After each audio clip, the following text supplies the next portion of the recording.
Thursday Night Football, Week 14, guys. Lions versus Packers. We got a divisional matchup, a very, very important matchup when it comes to playoff implications in the NFC. Week 14, man. We got 4 weeks left, and then it's Week 18. My team's already eliminated. From the playoffs? Yeah. Oh, yeah, mine is too. Fantasy football. No, I'm talking about real teams. Yeah, no, my team, I'm not going to speak too soon because I'm already getting flashbacks from last year, but I feel good. The one team, right. The one time I will pick the Pittsburgh Steelers is when they play off. You're a hater, bro. Pittsburgh looks You are a hater. than I thought. Yeah, Pittsburgh looks good. They're making you eat your words. And they're going to beat you off. I heard someone say they're a Super Bowl contender. They're not better than us. No. They're going to beat you off. They're not better than us. They're going to shut down the run. They may beat us, but they're not better than us. If they take away Saquon Barkley and make Hurts have to, play. A.J. Brown, Devontae Smith, baby. Devontae Smith is still out. Dallas Goedert, he's going to be back. Don't we play the Cowboys or Commanders this week? And then we play the Steelers?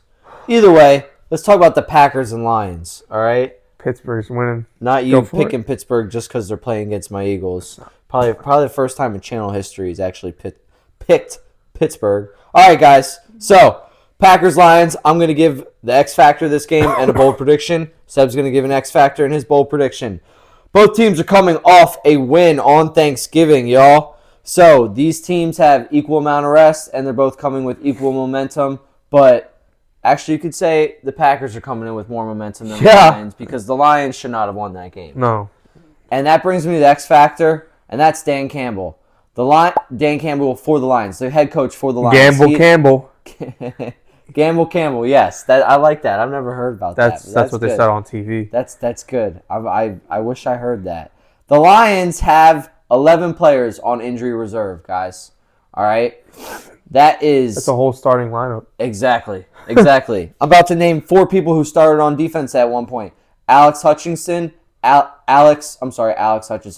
Hutchinson, Alex Anzalone, both of those guys, dogs. Also, Ifitu Melifinu, I don't know how to pronounce his name that well, but he's cornerback. He's good. Melifono. Marcus Davenport, he's pretty good. Those are 4 defensive starters right there that I just named. And there's 11 players put on IR, and a good amount of them are pretty vital to this team. Khalif Raymond's on there. He's a good player. He's scrappy. He can get open and give you a couple catches, and those catches maybe on first down be vital to the game. So the head coaching is going to come in for this game, and they're going to have to go against Matt LaFleur, who is a very good coach on the other sideline, the Packers sideline. What? LaFleur. It's LaFleur. I think it's apple bottom jeans, boots with LaFleur. The Packers are going down because of Dan Campbell. So, along with that, they have 19 takeaways and 8 turnovers on offense. So 19 takeaways on defense, 8 turnovers on offense. That's a +8 differential in the turnover margin. This team is very well coached. If they continue to do so, they are going to beat the Packers and Matt LaFleur. Okay? Yeah, that's the right way to pronounce it. Give us in the comments. That's the way I hear it. I don't know how you hear it. Okay? But also, they are blowing teams out and they are holding them. They are holding them, other teams, very, very low scoring. All right? These other teams, they are not able to put out much against this defense, this Lions defense, and they're just blowing teams out. Like I said, 19 takeaways on defense and 8 turnovers on offense. Another thing is, they didn't come off a very good game last week, and Dan Campbell knows that they got lucky because the other coaches flunked and didn't call timeout with 17 seconds left on a 3rd down. Said they let the clock run out. So he knows he needs to step up because he's not playing a young Bears team. He's playing an experienced Packers team. They also let the Lions outscore them 20-7. That can't happen again because now you're at the mercy of your other team, and Dan Campbell needs to make sure that doesn't happen. And he needs to step in, and he needs to put his team in the best position to succeed for 4 quarters of football against this Packers team that's on a win streak and just blew out the Dolphins at home. Now, for my bold prediction, David Montgomery and Jahmyr Gibbs will have their 6th game this season when they both have 50 rushing yards or more. They're both going to go over 50 rushing yards for the 6th time this season. Out of 11 games this season, 5 of them, they have both gone over 50 rushing yards. The Packers' defense was bottom 10 last year in rushing defense. They have improved against the run this season, but they still give up plays. Saquon Barkley had a phenomenal start to this season, had 3 rushing touchdowns first game as an Eagle. 3 rushing touchdowns. Also, they are averaging 92.7 yards allowed to opponents through the 11 games this season. So opponents are accumulating almost 100 yards per game on the ground against this team.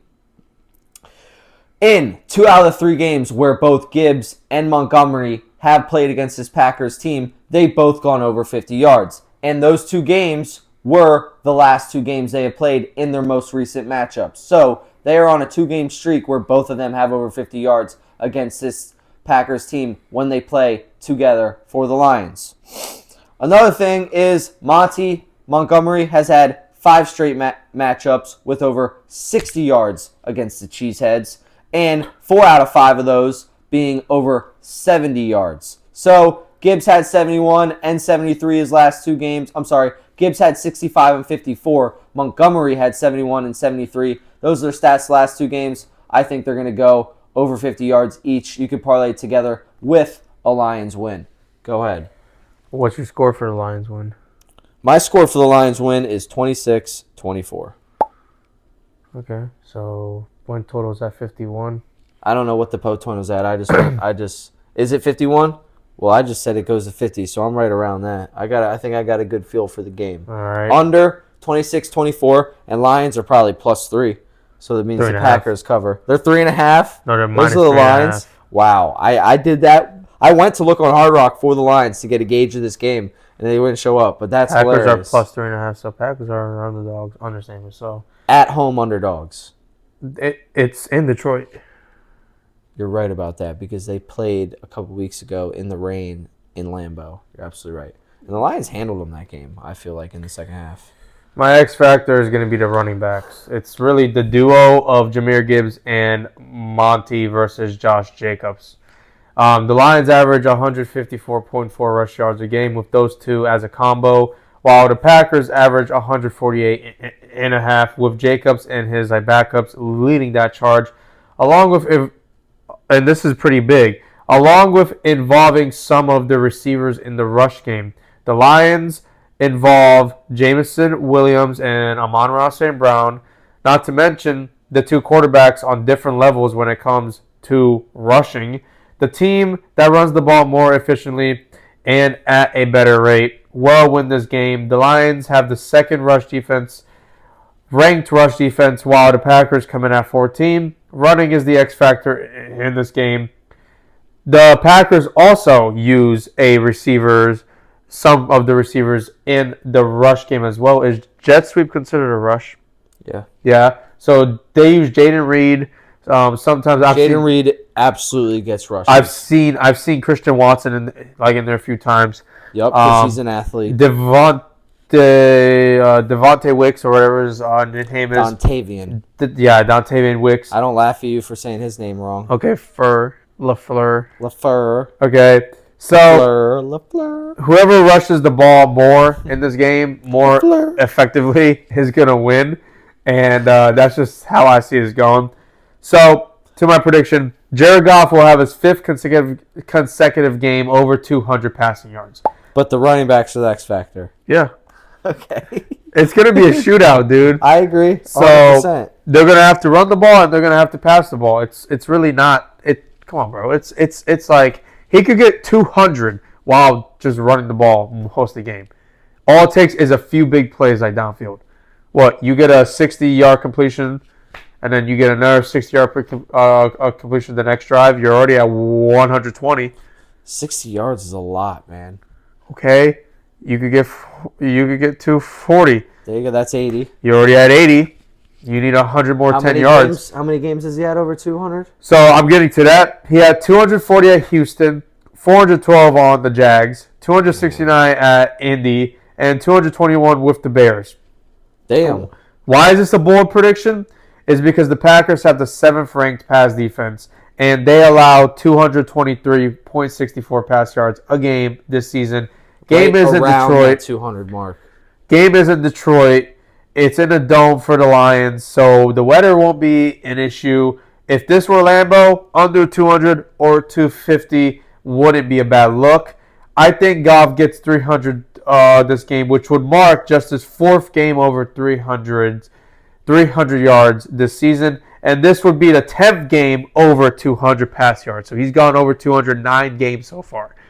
Damn. Keep in mind, Jahmyr Gibbs and David have also been going off. So they've been doing it off. So what you just said about the X Factor, they've been doing it all season. So 200 is really not impossible for Jared Goff when you have Amon-Ra St. Brown and Jameson Williams on the other side.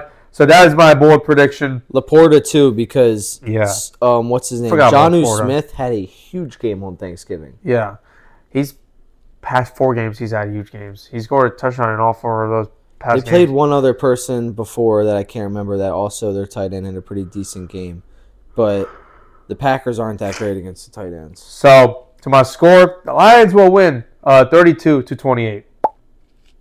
Okay. So this game will be a shootout. 60-point total. 60. Point total is at 51. Should go over this mark, I feel like. And the Packers are 3.5 point underdogs. They have this game being close. The Lions' offense is just on a whole different level right now. Absolutely killing it. And the Packers are too hot. They need to be cooled off. And they are due for a loss. So you got the Lions beating the spread. Yep. 32-28. And I got the Packers beating the spread 26-24. I feel like a loss for the Packers here would humble them into the playoffs. It is very hard for me to imagine the Packers winning this game at Ford Field. Love is 2-3 versus the Lions, with one win actually coming at Ford Field last year, 2023. Yeah, Goff is 6-2 versus the Packers and 5-2 as a Lion. He won once in LA, and yeah, he's only lost once to this team at home. And the Lions are 11-1. So he's 4-1, or he's 5-1 at home. Wow.